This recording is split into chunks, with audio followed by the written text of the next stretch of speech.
Hello अस्सलाम वालेकुम नमस्ते एभ्रिवान। अब भोटको दिन पनि एकदम नजिक आउनु लागेछ है।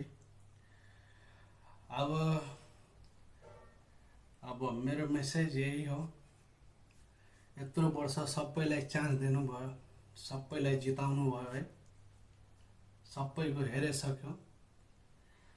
अब हर्का साम्पाङज्यूलाई जसरी भएर एकपल्ट जिताउनु पर्छ। यदि तपाईको देशमा राम्रो विकास चाहिन्छ, देशमा जातिपाति चाहिँदैन, अनि जाति जातिमा लडाउने राजनीति चाहिँदैन, त हर्का साम्पाङज्यूलाई धेरै भोटले जिताउनु अनि अगाडि बढाउनु। अरू मान्छे असल मान्छे छ हर्काज्यू, उहाँलाई चिन्ने भुल नगर्नु, सबैसँग अनुरोध छ। उहाँ असल मान्छे हो, असल मान्छेलाई चिन्ने भुल नगर्नु।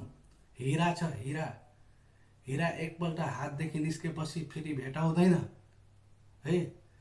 एकपल्ट हिरा हातदेखि छुटेपछि, हराएपछि फेरि भेटाउँदैन यस्तो हिरा।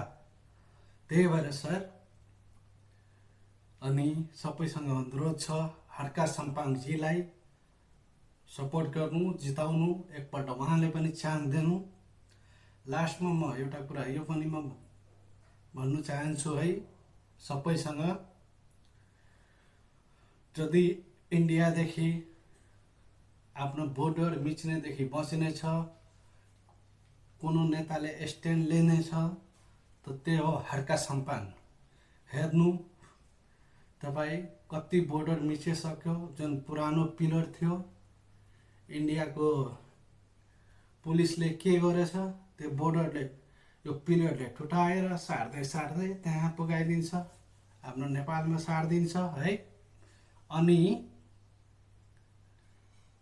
त्यो नभएपछि रातभरि